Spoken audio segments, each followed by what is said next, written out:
Look closely, my dear, beyond the sculpted marble and the shimmering mosaics. Do not be swayed by the dazzling gold, nor the sweet, intoxicating perfumes that drift from these high-arched windows.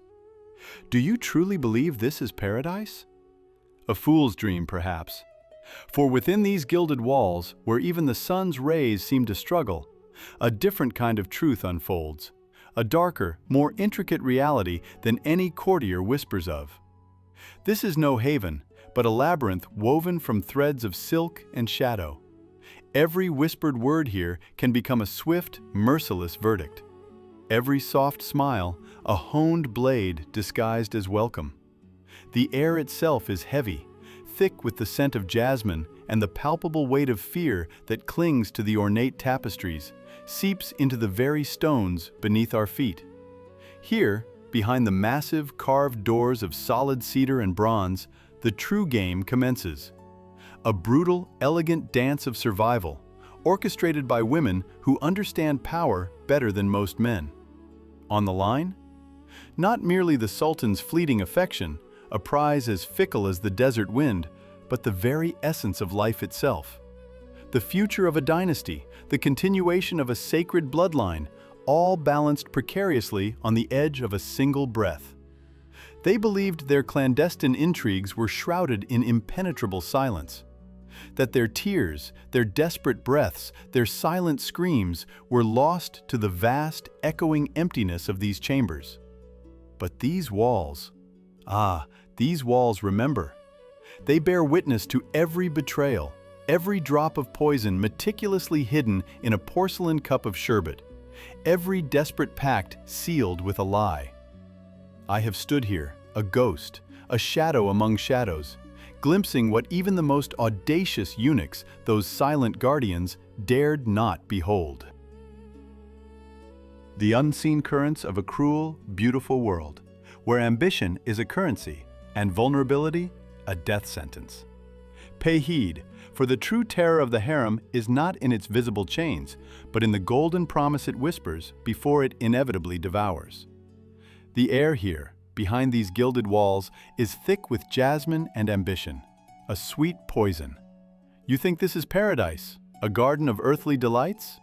Look closer, beyond the shimmering silks and laughter that never quite reaches the eyes.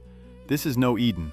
It is a crucible, forged in fire and fear, where every breath is a calculated risk, every whisper carries a dynasty's weight.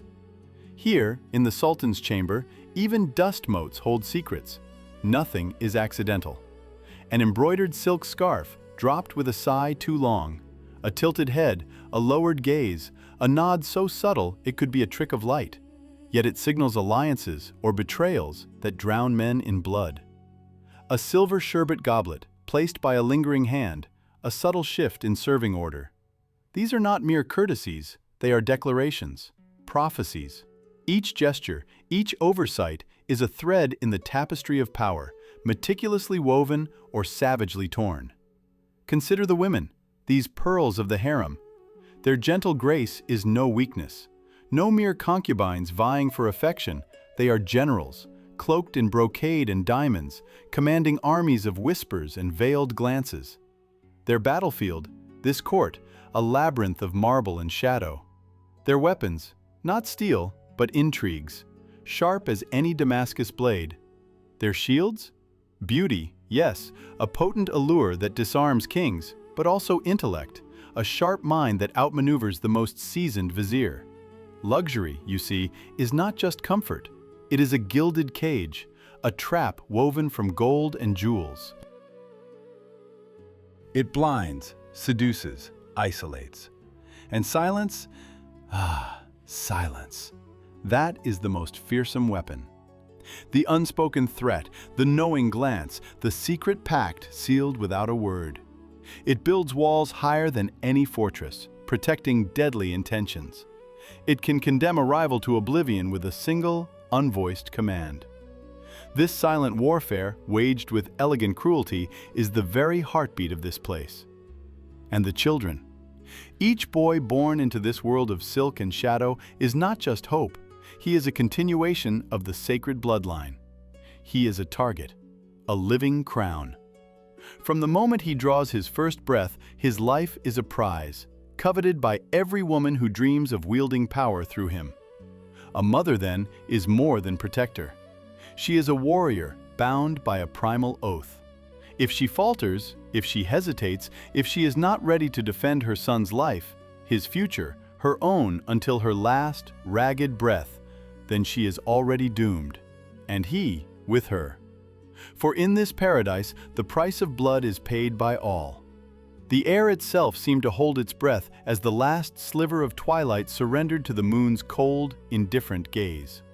Within these gilded walls, where jasmine and rose once masked the scent of simmering ambition, a deeper shadow now fell. This was the hour when the silk whispered secrets, when the clink of silver bracelets became a prelude to fates undone. Do you truly believe, even for a moment, that the grandeur of these courts was built on anything less than the sacrifice of souls? Tonight, the silence was a heavy shroud, muffling the distant sounds of the city, isolating this chamber, this precise moment, from the rest of the world. A solitary lamp, its flame trembling, cast long, dancing shadows that twisted familiar objects into monstrous shapes. Here, behind the intricate latticework, I watched. I always watch. And what I witnessed was not an act of malice, nor a display of overt cruelty. It was something far more terrifying, a necessity. The chilling arithmetic of survival in a world that offered paradise and demanded hell in return. She moved with the grace of a predator, her robes rustling like dry leaves. Her face, usually a canvas for calculated charm, was a mask of stark resolve. Not a flicker of doubt, not a tremor of regret. Only the absolute certainty of one who has weighed the cost and found it acceptable. Her hands, adorned with rings that sparkled like frozen tears, meticulously prepared the sherbet. A delicate bowl, shimmering silver, into which she poured the ruby-red liquid. Sweet pomegranate, perhaps, or tart cherry. The scent, thick and inviting, filled the small space. Then, from a hidden compartment, a small vial, no larger than a thumb. A single pearlescent drop, then another, dissolving instantly into the sweet elixir. Poison. Not the crude, burning kind, but a silent assassin, slow and insidious, designed to mimic a natural decline, to leave no trace save for the final, irreversible silence. The woman she was to meet, her rival, her sister in this gilded cage, had shared laughter with her only yesterday. They had spoken of fashion, of court gossip, of the Sultan's fleeting favor. Such pleasantries are the most dangerous weapons, are they not? They lull you into a false sense of security, blind you to the glint of the hidden blade. This was the game. A game played not with swords, but with smiles, with whispers, with the subtle shifting of power that could mean life or death for a bloodline, for a dynasty. A soft knock. The rival entered, her own face alight with a carefree smile, unaware of the grim ceremony awaiting her. She was beautiful, vibrant, a threat. And in this world, to be a threat was to carry a target on your back. The hostess rose, offering the sherbet with a gesture of profound hospitality. "A cool draught, my dear, after such a warm evening. It will soothe your throat." The clink of the silver bowl against the rival's lips was the loudest sound in the universe. Her eyes, innocent and trusting, met those of her hostess. Did she see it then? A momentary chill? A subtle hardening of the gaze? Or was it already too late? The sweetness of the sherbet already dulling her senses, wrapping her in its deceptive embrace. She drank, slowly, deliberately. A small sigh of contentment escaped her lips. "Exquisite," she murmured, handing back the empty bowl. A silent nod, a brief, almost imperceptible exchange of glances. The deed was done. The pact with the shadow was sealed. There was no triumph in the hostess's eyes, only a profound weariness, the weight of a soul forever marked. For in this cruel theater, every act of survival demanded a piece of you, leaving an indelible scar that no amount of silk or perfume could ever conceal. The rival lingered for a moment, her conversation light, her laughter echoing with a chilling irony.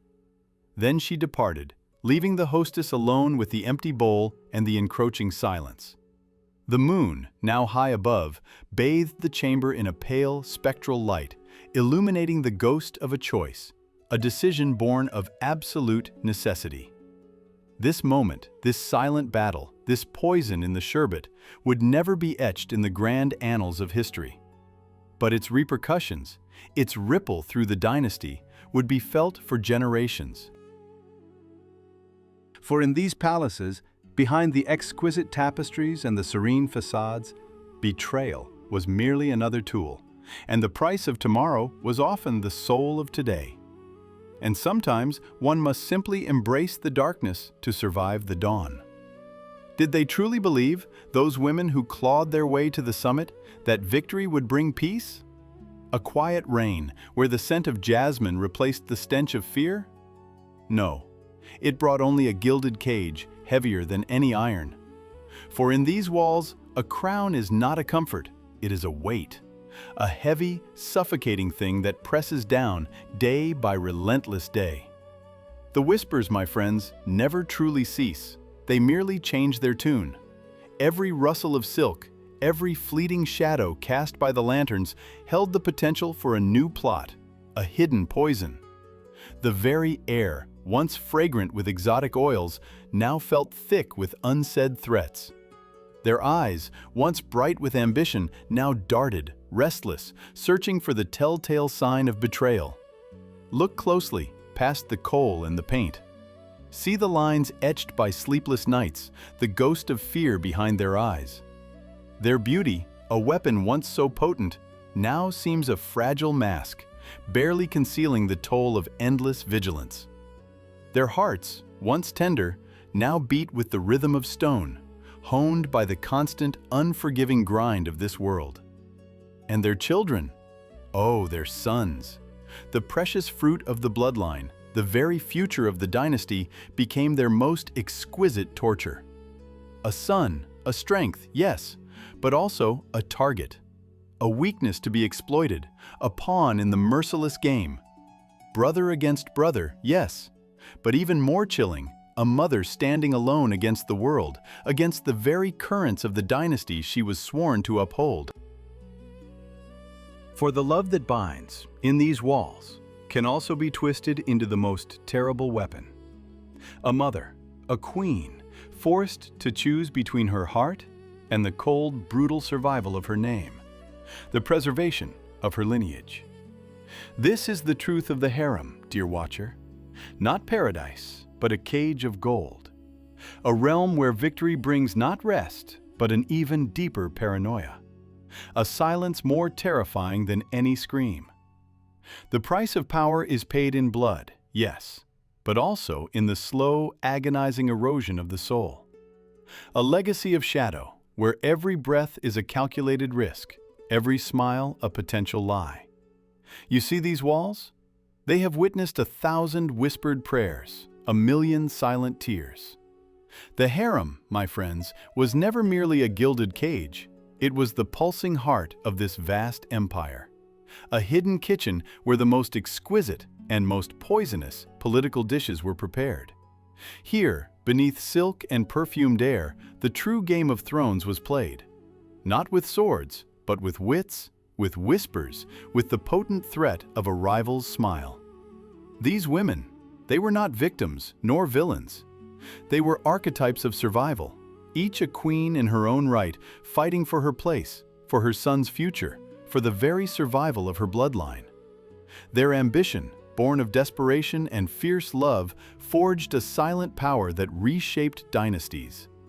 They were architects of alliances, purveyors of poison, weavers of fates. Their struggles, their sacrifices, their quiet victories and crushing defeats, all silently etched into the stone of this paradise.